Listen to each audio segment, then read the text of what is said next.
Saya Muhafizur Rahman dengan NIM 18 14 10 193, mahasiswa ekonomi syariah kelas E tahun 2018 akan menjawab pertanyaan berkaitan UAS pasar modal syariah.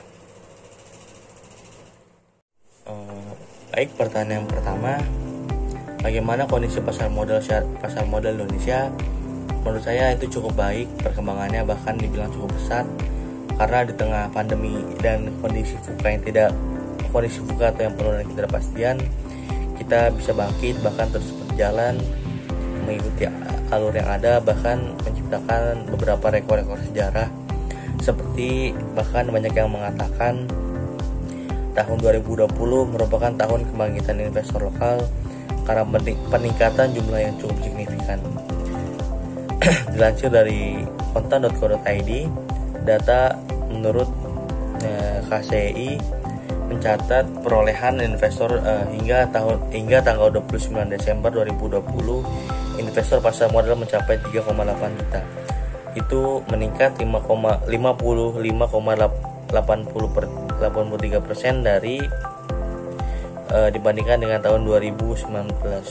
Bahkan jika dibandingkan dengan tahun 2016 atau 4 tahun yang lalu, itu 4 kali lipat lebih banyak. Direktur Utama KCI merinci pada perihal investor CBS mampu meningkat 52,88%. Peningkatan juga terjadi pada investor reksadana hingga 79,38%. Hal tersebut merupakan buah daripada sinergi baik dari kantor perwakilan Bursa Efek Indonesia yang ada di setiap daerah, yang alhamdulillah pada tahun kemarin juga sudah diresmikan yang ke-30 yang ada di kalau tidak salah itu di mana ya, di Nusa Tenggara sana itu. Dan juga alhamdulillah juga sekaligus kemarin adalah seremonial GI ke-500. Peran GI di sini juga sangat signifikan dalam pengembangan pasar modal di Indonesia.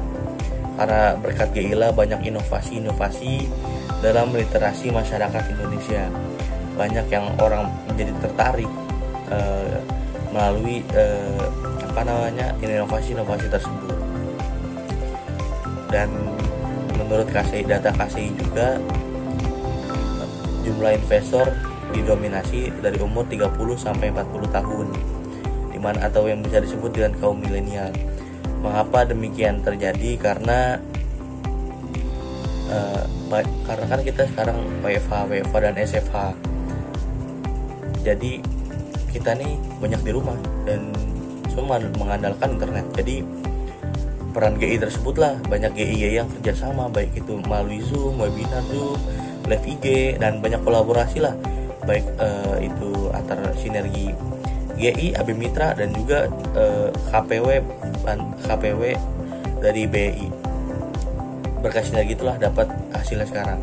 Alhamdulillah juga pada tahun 2020 Bursa Efek Indonesia yang syariah IDX Islamic mendapat penghargaan pasar modal syariah terbaik Indonesia, dan KFM Nonton juga alhamdulillah mendapat penghargaan atau prestasi yaitu juara 1 dan challenge full periode tahun 2020. Dan pada periode keempat kita juara keempat, dan periode yang pertama kita juara ke-3. Alhamdulillah juara kedua, maaf. Semoga terus bersinergi dan bangkit. Baik, pertanyaan yang kedua, jelaskan bagaimana agar menjadi investor Islami yang baik dan tidak menyalahi aturan Islam. Banyak orang yang mengatakan bahwa main saham itu haram, apa sih, itu kan kayak judi. Nah, berinvestasi pasar modal pun bisa menjadi halal dan haram.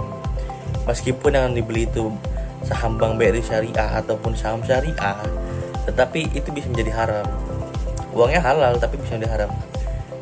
Waktu kapan itu menjadi haram? Ketika kita belum mengetahui ilmunya. Kalau kita belum mempelajari ilmunya dan kita asal-asalan aja, berarti kita sama aja itu namanya judi, kayak judi, untung-untungan. Kalau begitu ya jelas haram, karena sistemnya tidak jauh beda seperti lotre.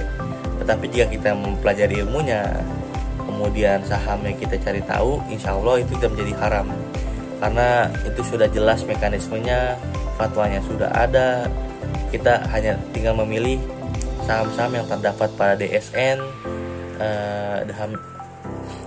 DSN MUI, dan juga daftar DES yang ada di DES, maaf bukan DSN, daftar efek syariah, ataupun ada di JI atau Jakarta Islamic Index yang mungkin saham-saham terbaik di saham syariah, yang itu dilakukan diacak ataupun bukan diacak jatuhnya, diupdate setiap 6 bulan sekali. Nah, jika memang sudah tiba-tiba keluar nih dari daftar efek syariah, jual. Setelah kita jual, kita beli lagi ke saham yang syariah. Intinya pelajari ilmunya, jangan sampai kita nggak tahu ilmu tapi malah ikut-ikutan. Nah, itu sama aja seperti judi karena untung-untungan gitu. Selebihnya hanya mengikuti aturan yang ada. Karena pasar modal memang pada dasarnya syariah, hanya saja beberapa saham yang tidak syariah karena produk yang dijualnya bertentangan dengan ajaran agama Islam.